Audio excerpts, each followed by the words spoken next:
எழில் popcorn ஒவ்வொன்றாய் எடுத்து வாயில் போட்டு கொண்டே இருந்தான். ராஜா நண்பன் ராஜாவுக்கு போன் செய்தான். டேய், நீ சொன்ன மாதிரி அவளை கடத்திட்டேன். ஆனா அவள் புருஷன் என்னைய கண்டுபிடிச்சிட்டான். கார் முன்னாடி நிக்கிறான். அதுவும் தெனாவெட்டா பாப்கார்ன் சாப்பிட்டுகிட்டே இருக்கிறான். ராஜா, டேய், அடிச்சு தூக்குட்டா அவனை. எனக்கு அவள் வேணும். அவள அடைந்தே தீரனும். ராஜா நண்பன், என்னடா விளையாடுறியா? கொலை பண்ண சொல்ற? நான் அந்த அளவுக்கு ஒருத்தில்ல. கடத்துறதே ஒரு நட்புக்காக. ஆனா நீ கொலை செய்ய சொல்ற. ராஜா, அதே நட்புக்காக இந்த கொலையும் செஞ்சது. எனக்காக டா, சீக்கிரம் டா செய்டா, டைம் வேஸ்ட் பண்ணாதடா. ராஜா நண்பன், சரி வை, செஞ்சு தொலைகிறேன். காரை ஸ்டார்ட் செஞ்சு ஆக்சிலேட்டரை அதிகப்படுத்தினான். ஆனால் வண்டி ஒரு இன்ச் கூட நகரவில்லை. என்னாச்சு? பலமுறை இதே போல் செய்தான். ஆனால் வண்டி நகரவே இல்லை. எழில் பாப்கார்ன் சாப்பிட்டு கொண்டே, என்னடி பாருடா என்பது போல சிக்னல் செய்தான். ராஜா நண்பன் காரை விட்டு இறங்கி பின்னாடி பார்த்தான். தியேட்டரில் படம் பார்க்க வந்திருந்த அதிகமான வாலிபர்கள் யாரை இழுத்து நிறுத்தி கொண்டிருந்தனர். ராஜா நண்பன் திரும்பி எழிலை பார்த்தான். எழில் அவன் மூக்கிலேயே ஒரு குத்து விட்டான். இரத்தம் வடிய கீழே விழுந்தான். டேய், நீ போன் பேசும்போது எல்லாத்தையும் கேட்டேன்டா.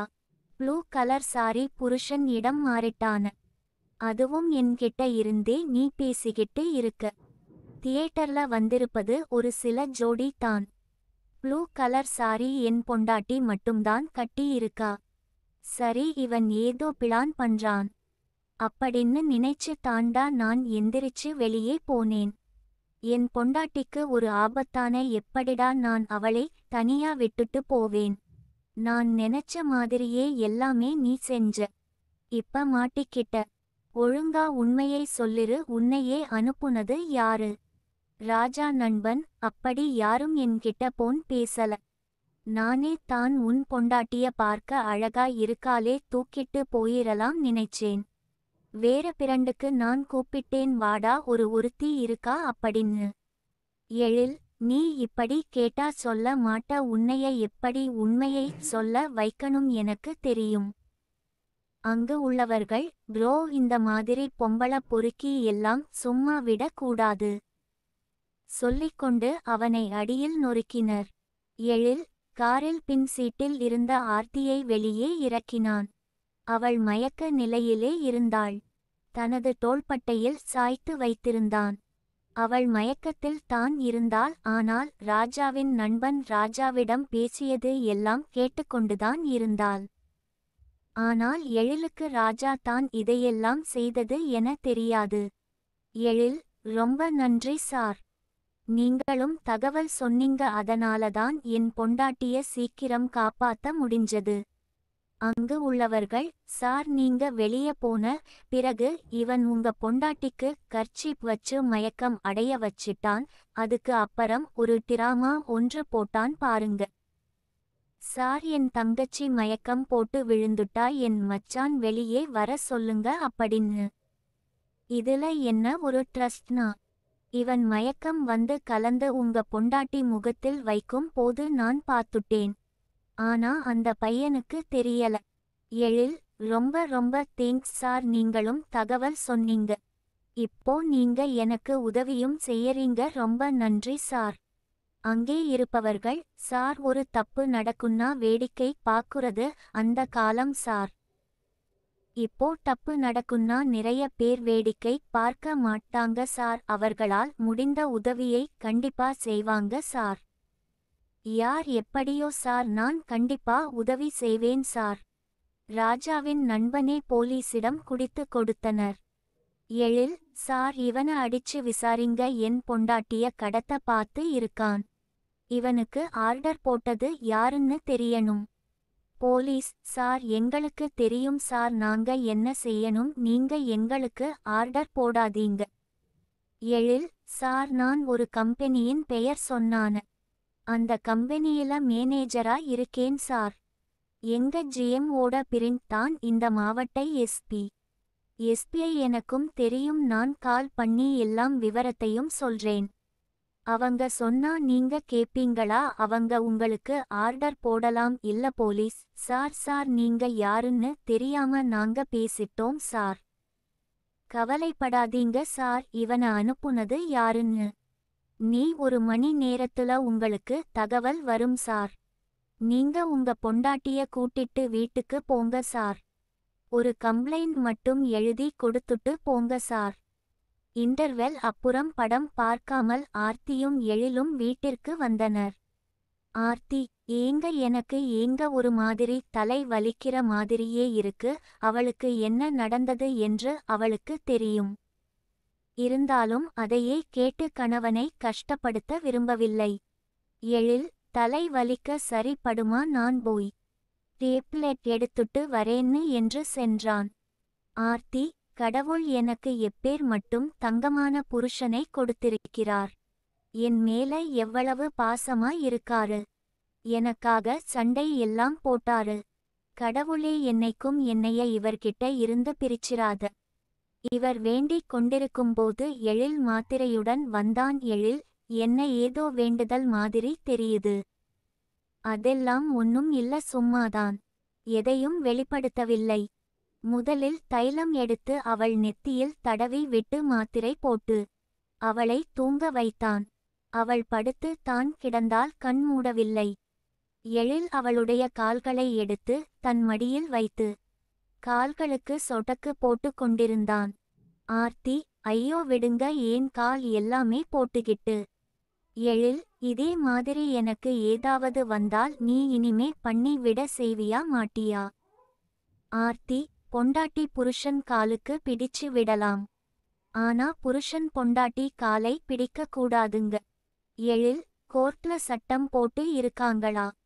மனைவிக்கு கால் வலித்தால் கால்களை பிடிக்க கூடாது, மீறினால் ஆயுள் தண்டனை அப்படின்னு எந்த கோர்ட்லயும் சட்டம் வந்திருக்கா? புருஷன் பொண்டாட்டி கொல்ல எந்த ஒரு செயலும் செய்யலாம். அது தப்பே இல்ல ஆர்த்தி, அதுக்காக நீங்க ஏன் கால? எழில், அவள் கால் பாதத்தில் கிச்சு கிச்சு மூட்டி ஒழுங்கா படு, நான் காண அமுக்கிவிட்டு உன்னை தூங்க வைக்கிறேன், சரியா? வேண்டாங்க நொண்டாங்கன்னு சொன்ன அப்புறம் உன் காலுக்கு கிச்சு கிச்சு மூட்டி முட்டையை சிரிக்க வைத்து விடுவேன். ஆர்த்தி நன்றாக சிரித்துவிட்டு இன்னொரு காலை தூக்கி அவன் மடியில் வைத்தாள். அப்படின்னா என் 2 காலையும் புடிச்சு விடுங்க, நல்ல அமுக்கி விடுங்க. ஒவ்வொரு கால் வரலையா சொட்டக்கு விடுங்க. நான் நல்ல நிம்மதியா தூங்குறேன், சரியா புருஷாயிழில்? குட், இப்படித்தான் இருக்கணும், சரியா? நீ தூங்கு. தாங்கள் கால்களை ரொம்ப நேரம் இப்படித்தான். அவள் ஒரு 10 நிமிடத்தில் உறங்கினாள். தன் மனைவியின் தூங்கும் அழகை ரசித்துக்கொண்டே அவர் கால்களையும் பிடித்து கைகளையும் பிடித்துவிட்டு ஒரு பெட்ஷீட் எடுத்து அவளுக்கு போர்த்திவிட்டு அருகிலே படுத்தான். ஆர்த்தி எழில் நெஞ்சிலும் எழில் ஆர்த்தி நெஞ்சிலும் கை போட்டு அப்படியே தூங்கினர். இருவர் மனதிலும் காமம் இல்லாமல் பாசம் மட்டுமே இருந்தது. அப்படியே உறங்கினர். அப்போ எழிலுக்கு போன் வந்தது. ஜிஎம், எழில், சாரி உங்கள டிஸ்டர்ப் பண்ணதுக்கு, ஒரு நிமிஷம் உங்க கிட்ட பேசலாமா? எழில், சார் சொல்லுங்க சார். என்ன சார் விஷயம்? ஜிஎம், உங்கள இந்த நேரத்துல டிஸ்டர்ப் பண்ணலையே. ரொம்ப முக்கியமான விஷயம், அதான் கால் பண்ணேன். எழில், சார் உங்கள பத்தி எனக்கு தெரியாதா சார்? சொல்லுங்க சார். ஜிஎம், நாளைக்கு நம்ம எம்டியோட மகனுக்கு பிறந்த நாள். நாளைக்கு நம்ம ஃபேமிலியோட அங்க போயே ஆகணும். இப்பதான் எம்டி ஆபீஸ்ல இருந்து நமக்கு தகவல் வந்துச்சு. எழில், அப்படியா? மௌம் யோசித்து கொண்டே இருந்தான். சரி சார், காலையில கிளம்பி வாரேன். ஜிஎம், புதுசா கல்யாணம் ஆன ஜோடி நீங்க உங்கள? எழில், சார் நான் தனியா இங்க வரப்போறேன், என் மனைவியோட தான் வரப்போறேன். அதுவும் அவனை வெளியே கூட்டிட்டு போன மாதிரி தானே. நாளைக்கு எப்ப வரணும் சார்? ஜிஎம், நாளைக்கு காலையில நீங்க ஆபீஸ் வந்துருங்க. முதல்ல நம்ம போய் தான் எம்டி வீட்ல எல்லாமே செட் பண்ணணும். எழில், சார் நான் ஒரேடியா நாளைக்கு ஈவினிங் வந்துருதேன் சார். என் மனைவிக்கு வேற கொஞ்சம் உடம்பு சரியில்லை. ஜீம். ஐயையோ, என்ன ஆச்சு? உன் மனைவியை முதலில் பாருங்க சார். இந்த பங்க்ஷன் எல்லாம் வேண்டாம். எழில். அதெல்லாம் ஒன்னும் இல்ல சார், சும்மா தலைவலின்னு படுத்து இருக்கா. காலைல கொஞ்சம் நான் கூட இருக்கணும் ஆசைப்படறேன். ஈவினிங் நல்லா சரி ஆயிடும். ஈவினிங் நான் கூட்டிட்டு வரேன் சார். ஜிஎம். ஓகே, நான் வைக்கிறேன். என்ன Ezhil sir? GM. Okay sir, good night. Aarthi. என்னங்க, என்ன ஆச்சுங்க எழில்? நீ இன்னும் தூங்கலையா? ஆர்த்தி. நீங்க போன் பேசுற சட்டம் கேட்டுச்சு, அதான் முழிச்சேன். என்ன ஆச்சுங்க? ஏதும் ப்ராப்ளமா ஆர்த்தி? அதெல்லாம் ஒரு ப்ராப்ளம் இல்ல. நாளைக்கு ஈவினிங் எம்டியோட மகனுக்கு பிறந்த நாள் ஃபங்க்ஷன். அவங்க வீட்ல வச்சு செய்றாங்க. நம்ம 2 பேரும் இன்வைட் பண்ணி இருக்காங்க. போயிட்டு வருவோமா ஆர்த்தி? கல்யாணம் ஆகி முதலா நம்ம புருஷன் பொண்டாட்டியா ஒன்னா போக போறோம். அதுவும் உங்க எம்டியை நம்மளை இன்வைட் பண்ணி இருக்காரு. நம்ம போவோம். எழில். சரி, நீ தூங்கு. திரும்பவும் எழில் தன் மனைவியின் காலை அமுக்க போனான். ஆர்த்தி. ஏங்க, தயவு செய்து சும்மா இருங்க. இக்கால தொடாதீங்க. எனக்கு ஒரு மாதிரி கஷ்டமா இருக்கு எழில். நீ என் பொண்டாட்டி, அதுவும் அன்பு பொண்டாட்டி. உனக்கு தலைவலிக்கு உடம்பு வலிக்கும். நீ நிம்மதியா தூங்குறதுக்கு நான் உன் கால்ல அமுக்குறது இல்ல. என்ன தப்பு இருக்கு? இது புருஷனின் ஆர்டர். நீ பேசாம தூங்கு. ஆர்த்தி. கணவனின் அன்பு கட்டளைக்கு அடிபணிந்து அவளது இரு கால்களையும் அவன் மடியில் போட்டுக்கொண்டு, நான் தூங்கினாலும் நீங்க என் கால அமிக்கிட்டு இருங்க. இது ஒரு மனைவியின் ஆர்டர். விளையாட்டாக சொல்லிவிட்டு தூங்கிவிட்டாள். எழில் அவனது இரு கால்களையும் அமைக்க கொண்டே இருந்தான். கிட்டத்தட்ட 1 மணி நேரம் 2 மணி நேரம் ஆனது. அப்படியே அவ கால் பகுதியில் படுத்து விட்டான். கைகளை அவள் காலில் வைத்து கொண்டே. ஆர்த்தி. இடையில் தண்ணீர் குடிக்க முழித்தாள். கால் பகுதியில் ஏதோ ரைட் கடந்தது போல் இருந்தது. கீழே பார்த்தாள். அங்கே கணவன் தன் கால் மீது படுத்து இருப்பதை பார்த்த ஆர்த்தி பதறி அடித்து எழுந்து அவனை இழுத்து தன் அருகில் மேலே படுக்க வைத்தாள். அறிவு கெட்டவளே, இப்படியா சொல்லுவ? நான் தூங்கிட்டே இருப்பேன், நீங்க கால புடிச்சிக்கிட்டே இருக்கணும்னு. அதை அப்படியே ஃபாலோ பண்ணி செஞ்சிருக்காரு. நான் தான் சொன்னேனா? இவருக்கு எங்க போச்சு அறிவு? பேசாம தூங்க வேண்டியது தானே. இப்படியே புலம்பிக் கொண்டு எழில் நெற்றியில் முத்தம் கொடுத்து, ஐ லவ் யூ டா புருஷா. எழுந்து தண்ணீர் குடித்து விட்டு திரும்ப வந்து படுத்து தூங்கினார். மறுநாள் ஆர்த்தி தான் முதலில் எழுந்தாள். தன் கணவன் நெற்றியில் முத்தம் கொடுத்து, குட் மார்னிங் டா புருஷா சொல்லிக்கொண்டு அவன் கன்னத்தில் இருந்து முத்தம் கொடுத்தாள். எழில். எச்சி பண்ணாத. ஆர்த்தி வெட்கப்பட்டு கைகள் வைத்து கண்களை மூடிட்டு, ஐயோ, நீங்க முழிச்சிட்டிங்களா எழில்? இல்லன்னா என் உடம்பு முழுக்க நீ எச்சியாக்கிருப்ப. அப்படித்தானே ஆர்த்தி? போங்க. வெட்கப்பட்டு கொண்டே வெளியே ஓடினாள். எழில். எவ்வளவு அழகான பொண்ணு! கடவுள் எனக்கு கொடுத்திருக்கிற கிஃப்ட் இவள் எனக்கு. என்னைக்கும் இவளை நான் பிரியவே கூடாது. நீதான் கடவுளே. எப்பவும் நாங்க ஒன்னா சந்தோஷமா இருக்கணும். அது உன் பொறப்பு. கடவுளே பாத்துக்கோ. ஆர்த்தி கிச்சன் சென்று செண்பகத்தை பார்த்து, குட் மார்னிங் அத்தை. செண்பகம். அவள் திரும்பவில்லை. ஆர்த்தி. அத்தை குட் மார்னிங். என்ன ஆச்சு? அத்தைக்கு திரும்பவே மாட்டேங்கிறாங்க. நான் ஆர்த்தி கூப்பிடுறேன். Good morning. அப்பவும் திரும்பவில்லை. செண்பகம். எந்த வீட்ல ஒரு அம்மாவை அத்தேன்னு கூப்பிடுவாங்க? வார்த்தைக்கு வார்த்தை நீங்க என் அத்தை இல்ல, எனக்கு அம்மா மாதிரின்னு சொல்லுவ. இப்ப மட்டும் எங்க இருந்து வந்தது அத்தை?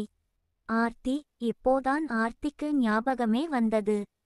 ஆமா, நீங்க என் அம்மா மாதிரி சொல்லி இருக்கோம். அப்புறம் அத்தைன்னு கூப்பிட்டா கோவப்படாம என்ன செய்வாங்க? அம்மா குட் மார்னிங். செண்பகம். மருமகள் தன்னை அம்மா என்று கூப்பிட்டதும் அவளுக்கு கண்கள் கலங்கியது.